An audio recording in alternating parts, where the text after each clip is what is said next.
فضیلت کا جس پر انسان ہے انحصار ہے وہ انسان کی تخلیقیت ہے۔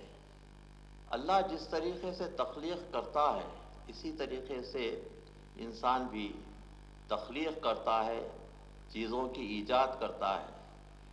تو اس تخلیقیت کی وجہ سے وہ اس دنیا میں آسانی کے ساتھ رہ سکتا ہے۔ اب دیکھیے آپ کے سامنے جتنے ڈسکوریز ہیں اور جتنے ایڈوانسمنٹس ہیں سائنس میں اور دوسری علوم میں، یہ سب انسان کے اس آگے بڑھنے کی وجہ سے ہے کہ خصوصاً اسلام نے انسان کو آگے بڑھنے سے نہیں روکا اور کہا کہ تم جتنا چاہے پڑھو اور معقولیت کے ساتھ، لیکن اللہ کو اور مذہب کو مت بھولو۔ تو اللہ کو سامنے رکھ کر جو کام کیا جاتا ہے وہ سارے کا سارا کام عبادت ہو جاتا ہے۔ صلوات بر محمد والے۔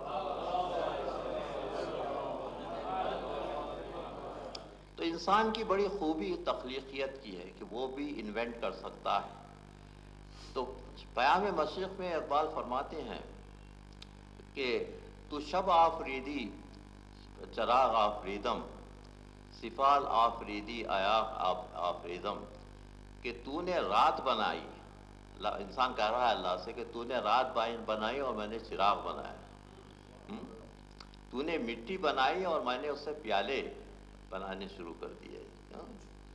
تو کہتا ہے کہ تو اس کے بعد کا شعر ہے بیاباں،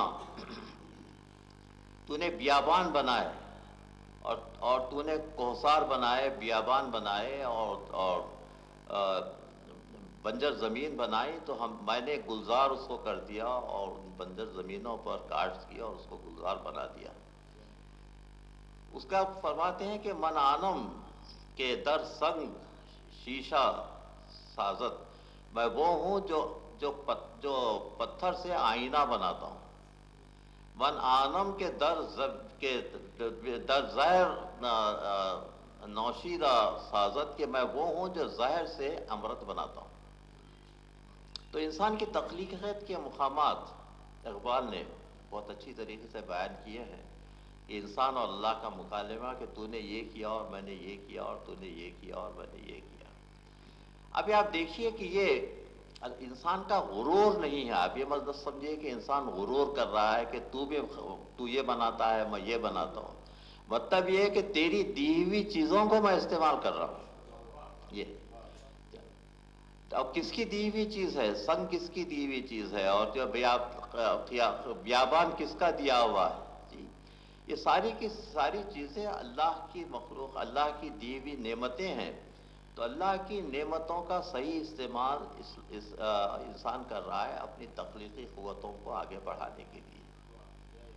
تو اسی طریقے سے انسان کی دوسری خصوصیت جو ہے، جس کو اقبال اپنے فلسفہ خودی میں بیان فرماتے ہیں، کہ وہ انا ہے انسان کی۔ اور یہ انا جو انسان کی ہے یہ غرور نہیں ہے۔ انسان کو اپنے انسان ہونے پر فخر ہے، یہ غرور نہیں ہے۔ کہ غرور اس پہ چیز کو کہتے ہیں کہ انسان خواہ مخواہ کے کسی چیز پر فخر کرتے رہے، اور یہ بات نہیں۔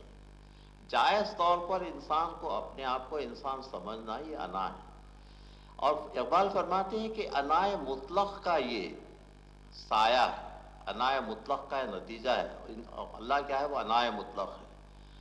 اور اللہ کی دی ہوئی جو صفت ہے، انسان مظہر صفات پروردگار ہے، تو اللہ کی جتنی صفتیں دی ہوئی ہیں وہ کائنات اللہ کی صفات کا مظہر، اور انسان جو ہے وہ بھی اللہ کے صفات کا مظہر، تو دونوں اللہ کے صفات کے مظہر ہیں۔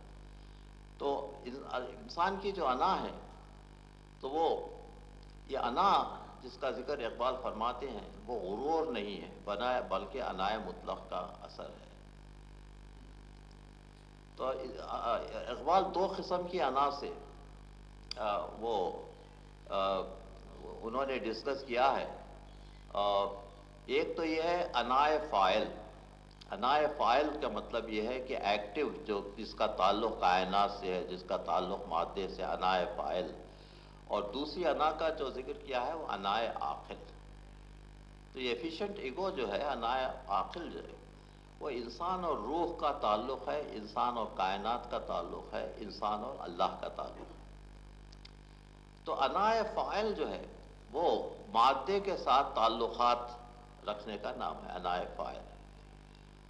تو ممکن ہے کہ اقبال کے اس ایسپیکٹ سے آپ لوگ پہلی مرتبہ سن رہے ہوں کہ مجالس میں یہ باتیں کبھی نہیں کی جاتی، لیکن چونکہ اس کا تعلق انسان سے ہے اور کیونکہ یہ انسان اور اللہ کے تعلق کو ظاہر کرتا ہے، تو یہ بھی مذہب سے ہٹ کر کوئی چیز نہیں ہے، بلکہ اقبال نے قرآن سے ہٹ کر کوئی بات نہیں کی ہے۔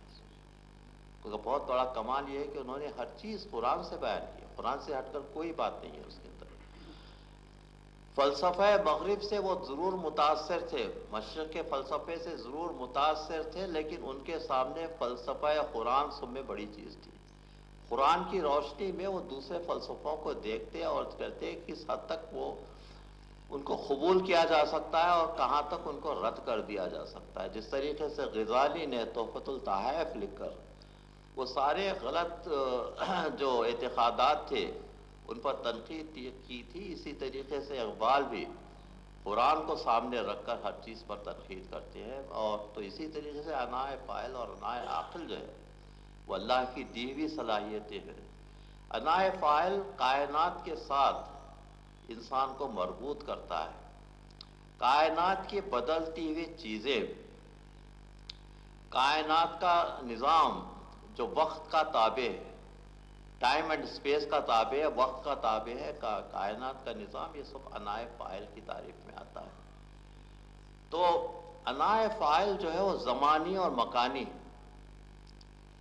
ٹائم اینڈ اسپیس کا پابند ہے انائے فاعل۔ اور انائے عاقل جو ہے وہ ٹائم اینڈ اسپیس سے بالکل انڈیپینڈنٹ ہے، اس کا ٹائم اینڈ اسپیس سے کوئی تعلق نہیں ہے۔ تو انائے عاقل کے متعلق اقبال فرماتے ہیں ایک زمانے کی ردا جس میں کہ دن ہے نہ ہے رات۔ اور انائے فاعل کے لیے کہتے ہیں جیسا ٹائم جس طریقے سے گزرتا ہے اور چھوٹے چھوٹے ذرات ٹائم کے اور آپ کے عمل کے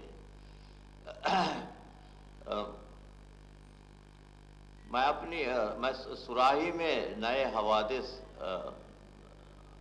میں اپنی تسبیح روز شب کا شمار کرتا ہوں، میری نئے حوادث ٹپک رہے ہیں، میں اپنی تسبیح روز و شب کا شمار کرتا ہوں دانہ دانہ۔ تو اس طریقے سے جو زمانہ گزر رہا ہے، تسبیح روز و شب کا دانہ دانہ جس کو اقبال کہہ رہے ہیں، وہ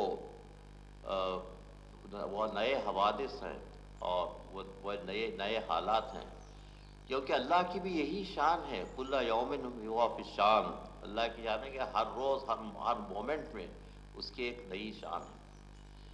تو انائے فاعل اور انائے عاقل کے متعلق قرآن میں ہے، دو قسم کی ہے، عالم امر اور عالم خلق۔ عالم امر جو ہے وہ اللہ کا وہ حکم جو کن فیکون کے ساتھ پورا ہوتا ہے، انما امرہ اذا اراد شیئا ان یقول لہ کن فیکون۔ جب اللہ کسی امر کا ارادہ کرتا ہے تو کن کے ساتھ ہی فیکون ہو جاتا ہے۔ اب آپ سوچتے رہیے کہ کن اور فیکون کے درمیان کتنا فاصلہ ہے۔ کن فیکون کے درمیان اتنا فاصلہ ہے جس طریقے سے کاف اور نون کے درمیان جتنا فاصلہ ہے، اسی طریقے سے کن فیکون کے درمیان اتنا ہی فاصلہ ہے۔ تو قرآن کہتا ہے کلمح البصر او اقرب، یہ تمہارے آنکھ جھپکنے کی جو مدت ہے اس سے یا اس سے بھی بہت بہت کم ہے۔ کن فیکون جو ہے، تو آنکھ جھپکنے کی مدت کیا ہے؟ آپ کسی بھی بایولوجیکل انسان کی آنکھ ہو یا کسی اور کی آنکھ ہو تو ممکن ہے فریکشن آف اے سیکنڈ یا ملی سیکنڈ ہو سکتا ہے، لیکن کہا ہے کہ تمہارے پلک جھپکنے کی مدت سے بھی یہ بہت کم ہے، او اقرب اس سے بھی بہت کم۔ تو یہ جو اللہ کا حکم ہے عالم امر کا، وہ کن فیکون ہو اور ہو جاتا ہے وہ چیز۔